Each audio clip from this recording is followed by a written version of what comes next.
So we're here with the VP of Product Management and Global Head of Business Systems of The Economist, Mr. Subrata Mukherjee. I hope I say your name Mukherjee, correctly. Mukherjee, sorry. It's not so easy for me. Some questions I want to make you, Subrata, please. Why have you taken the decision to come to Dreamforce? Which are the main strengths of this event for you? So for me is I get to meet a lot of executives in my position, what they are doing with Salesforce and the related technologies, what are some of the other products that are coming up in the market which works on top of the Salesforce, and lastly I'm here to spread my message here, because what are some of the things we within The Economist are doing. So I'm actually talking tomorrow about how to use The Economist, how to use Salesforce for business to consumer applications, because a lot of the focus of Salesforce in the past have been to business consumers, and so we found it was a little bit tricky to actually do business to consumer technology. So we want to share it with other kind of publishers, people who are doing same things, and want to share what we learned from our business to consumer, how we did something, kind of changed out, and then where we are comfortable at this stage. So tomorrow will be here some of your other publishers. Competitors also will listen to you, no? Yeah, that's all right. Yeah, that's all right. And a lot of times what we do is, particularly in the UK, we actually have meetings with our competitors, particularly the Telegraph, the Guardian, at Time. We've actually met with them face to face on what challenges they have faced. They've actually implemented same solutions. So some mistakes that we've made, we make sure that they don't make, and vice versa. So even though we are competitors within the digital kind of world, we are very open to actually talking to each other very frankly on what mistakes that we've made. And actually, I think all these publishers together have a collective goal of making the publishing industry thrive again, because it used to be very thriving. Right now, the publishing industry has suddenly got a very bad name, that it is gradually dying, which is what we want to change totally. Understand. Yeah. So you're in the same boat. Yeah. All together. Yeah. Is your first time? Is this your first time in Dreamforce? Yes, it is my first time. To what extent in this event meeting your expectations? So what are your expectations of this event? So, I mean, a lot of times, I speak at a lot of conferences, and one of the things that I wanted to do is have a little bit of both, where I get to spread my message and I listen to other people's message. So, since both of them were there, I thought it will be worth my time to come and attend to see. I've heard from people the entire Salesforce takes over the entire city. I didn't believe it, but you have to see it to believe it. Okay. The Economist is in English, no? It's in English. It is a British. But you're from the States. I am from the New York office, and our biggest market is actually in the US. In the US. Yeah. Biggest market, but the headquarters are in London. Is in London. Yeah. So I go there nearly every month, actually. Okay. Always. How is the Economist dealing with this print crisis? No, you told before that is dead, print is dead, paper is dead. Which is a perceived notion. For us, print is not dead. Not dead. Yeah. So we actually have in many markets prints growing actually. Okay. In some of the markets, we've done focus groups. In certain focus groups, we actually saw that a lot of the young people, we were thinking that they would say that, oh, we want to actually use the apps or the website.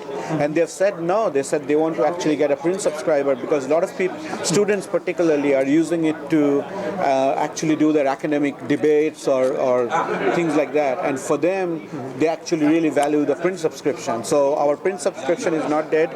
In certain market it is flat, certain market is growing. It's going. Okay. However, print advertising has gone down. So that is why we've actually focused on the subscription business. So we have put in more focus on the circulation side of the business and our media side of the business. Instead of relying on traditional ads, we've focused more on sponsorships, like large sponsorship deals that we're doing. That is where we've actually shifted focus. Events also, no? Events. And then we have started a long kind of a list of other kind of things that we have introduced. Our first Chinese app, we've actually, which is in Global Business Review. That app we've launched. We have a daily app, which is the Economist Espresso, which is 5 small topics in the morning that you have to read before you go to work. So it's a very kind of a low price point, but it's aimed at really busy executives. So we've also gone to an extent of actually in last 7-8 months, we've launched a new business called The Economist Films. So we actually started doing very lot of thought-provoking documentaries, and some of the documentaries are actually in virtual reality. So one of the ones which we are really proud of is actually we replicated the Iraq's Mosul Museum, because that was destroyed, that has been destroyed in the war. And so in VR, we actually actually recreated the entire museum, and some of the statues that we had, we actually got them 3D printed. So people can actually go to the room, look at the museum, and after that come out of it and touch the statues, because you can't believe them how realistic they look. They're all 3D prints. Yeah. So I think the next question is what you are telling me. How is the economy getting the right balance between digital and print? Is what you we try to keep the print normal. Wherever there is growth potential, we are growing.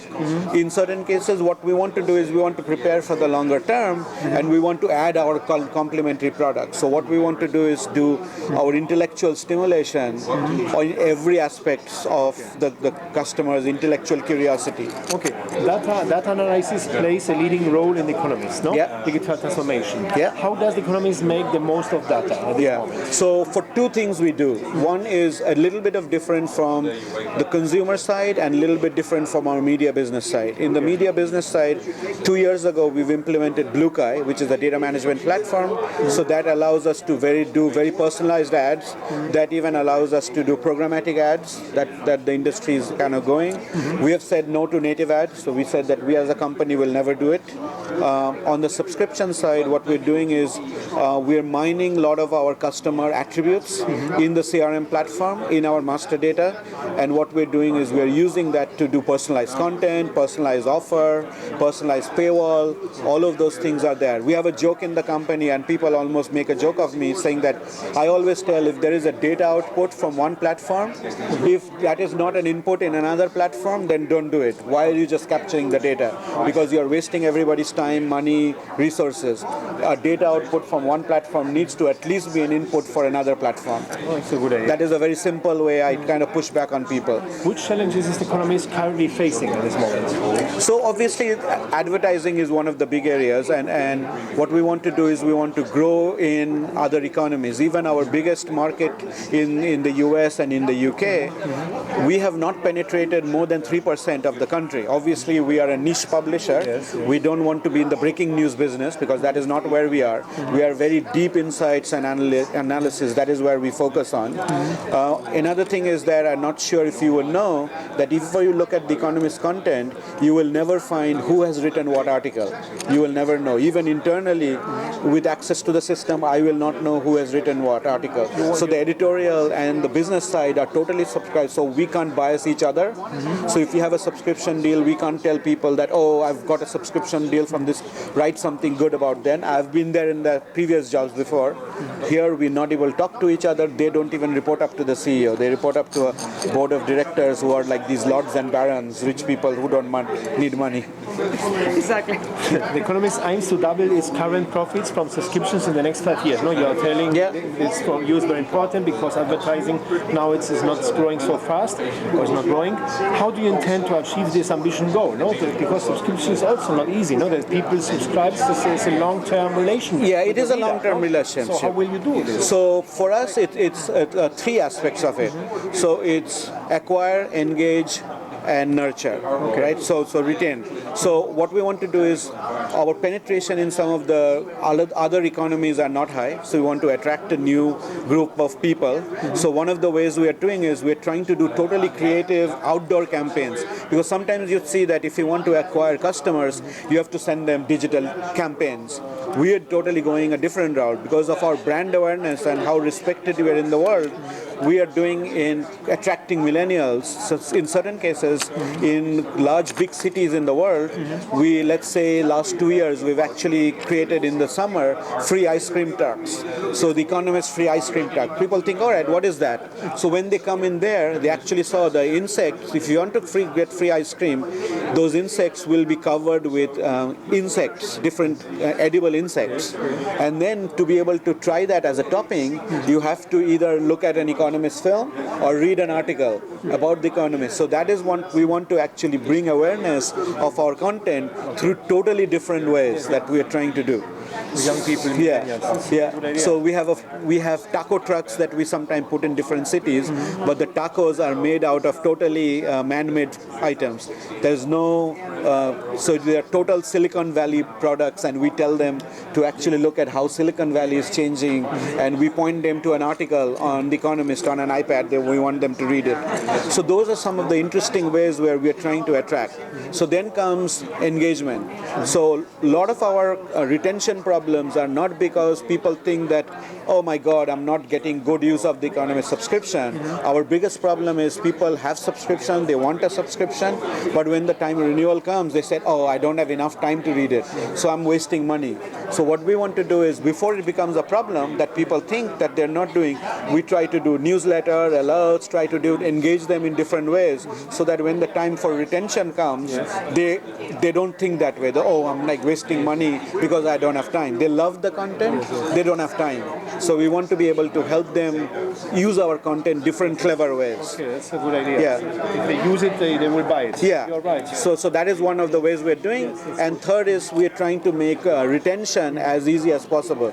So we are actually promoting auto renewals, so people will not be able to kind of like, they don't have to think about it, automatically get renewed unless you want to cancel. We are actually trying to do win-back campaigns, which is like, for some reason, if your subscription has gone expired, we'll try to give you a really good attract offer to kind of bring you back on it. So all these three areas we're trying to do, so growth and nurturing our customer relations and winning back people, all these three areas. Plus, we want to make it an engaging experience with all these other lines of businesses that we say. So it becomes an experience for people. Okay, how well is the Economist paywall working? No, because we know some examples of paywalls who don't work, some examples work. So far it has worked, but we want to do better. So what we're doing is we have put in a product called Piano Media, that company. So what it allows us to do is, again, another use of data. So what we will do is we'll take data from our CRM platforms, we will know a lot more about you, and then based on that, we will up and down the paywall limits between what your demographics is, where you're in, and we want to be able to, in certain cases, give them 4 articles free. Let's say if you've shared a lot of content socially, then we'll give you points for that, and then we will give you more articles to review. In certain cases, let's say there's the Davos Economic Forum happening there. So in a 10-mile radius, we want to be able to do certain cases that people coming from traffic of these area codes, we will give them 1 free daily pass. So you can use totally free access to the content there. So we want to be able to do these granular paywalls and targeting that we can do. Yeah. It's a very flexible paywall. Flexible and very granular. To pay, you can avoid to pay when you help us to share the articles. Yes, exactly. It's a good, it's an intelligent idea. Yeah. How about ad blocking? It's a big problem for the actual online press, no? Yeah, for us it is not such a big problem yet. It's not a big problem yet because A, we're not in the breaking news business, A. Okay. And then number 2, more for the analysis, and a lot of our customers have subscriptions. Yes. So if you have a subscription, you don't really care about an ad block or nothing like that. Okay. So you are tracking this controversial issue better than others. Yeah. And now my last question to you, Subrata, which changes can we expect in publishing industry in the next 5 years? To the future. I personally think that publishing companies are going to evolve to become actually software companies. Okay. Because we will actually be able to own platforms, become software companies, be able to use different kind of platforms together, and we will be able to use these platforms to be ubiquitous in terms of content. So the content will come and go, different types of content will come, but what we think is we want to be where the customer is. So customer platforms will evolve, some of the things we know, some of the things that we don't know. So what we want to do is have an ecosystem where we can evolve where the market wants us to evolve. So we will become a very generic kind of a software company, and what we're trying to do is, in The Economist, we're trying to toy with the idea of us actually getting into consulting business even. So in a few times, we're trying to take this platform we're building and sell it to other publishers, and number 2 is we want to be able to sell it to any company on how to do business transformation.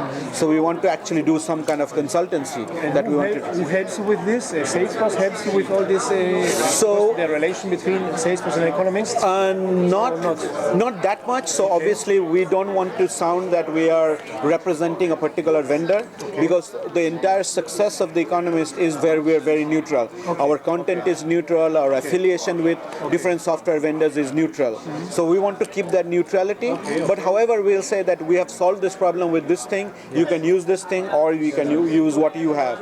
We are selling the concept, we are selling the principles. That is what, so we're trying to do it in two ways. I think they'll become software companies and they will become thought knowledge leaders of the economy. Okay, Subrata. Thank you very much for this interview. Sure, thank you for having me. Have a nice day here Thank you. in San Francisco. Okay, I'm thank you. journalist too, so